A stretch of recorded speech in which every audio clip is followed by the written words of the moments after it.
Hello hi ಎಲ್ಲರಿಗೂ ನಮಸ್ಕಾರ. ನನ್ನ ಮಗಳನ್ನ ಬೆಳಗ್ಗೆ ಎದ್ದು ಸ್ಕೂಲಿಗೆ ರೆಡಿ ಮಾಡೋದಲ್ಲದೆ ನನ್ನ ಮಗನ್ನೂ ರೆಡಿ ಆಗಬೇಕು.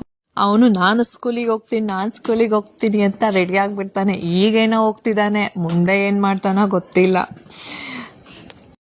ಸಂಜೆ ವ್ಯಾನ್ ಬರೋದಂತೂ ವೆಯ್ಟ್ ಮಾಡ್ತಿರ್ತಾನೆ, ಅಕ್ಕ ಯಾವಾಗ ಬರ್ತಾಳೆ ಅಂತ. ಅಕ್ಕ ಬರೋಷ್ಟರಲ್ಲಿ ಹೋಗಿ ಕರ್ಕೊಂಡು ಬರ್ತಾನೆ. ಅಕ್ಕ ತಮ್ಮ ಬಾಂಡಿಂಗೇ ಒಂಥರ ಚೆನ್ನಾಗಿದೆ ಅಲ್ವಾ. ಹಾಗೆ ನಮ್ಮ ತೋಟದಲ್ಲಿ ಸೆಂಟೈಲೋ ಹಾಕಿದ್ರಿ ನಾವು ಹೂವು, ಅದನ್ನ ಕಟ್ ಮಾಡಬೇಕಿತ್ತು. ತೋಟಕ್ಕೆ ಹೋಗಿದ್ರಿ, ಕಟ್ ಮಾಡ್ಕೊಂಡು ಬರೋಣ ಅಂತ. ನಾವು ಹೂವು ಕಟ್ ಮಾಡ್ತಿದ್ರೆ ನನ್ನ ಮಕ್ಕಳು ಮಣ್ಣಲ್ಲಿ ಆಟ ಆಡ್ತಾ ಇರ್ತಾರೆ. ಮಕ್ಕಳಿಗೆ ಮಣ್ಣಲ್ಲಿ ಆಡೋದು ಅಂದರೆ ತುಂಬ ಇಷ್ಟ ಅಲ್ವಾ. ಆಟ ಆಡ್ಕೊಂಡಿರ್ತಾರೆ ಅವ್ರ ಪಾಡಿಗೆ. ನಮ್ಮ ಪಾಡಿಗೆ ನಾವು ಹೂವು ಕಟ್ ಮಾಡ್ತಾ ಇರ್ತೀವಿ. ನಿಮ್ಮ ಕಡೆ ಮಾರ್ಕೆಟಲ್ಲಿ ಸೆಂಟೈಲೋಗೆ ಏನು ಪ್ರೈಸ್ ಇದೆ ಕಮೆಂಟ್ ಮಾಡಿ.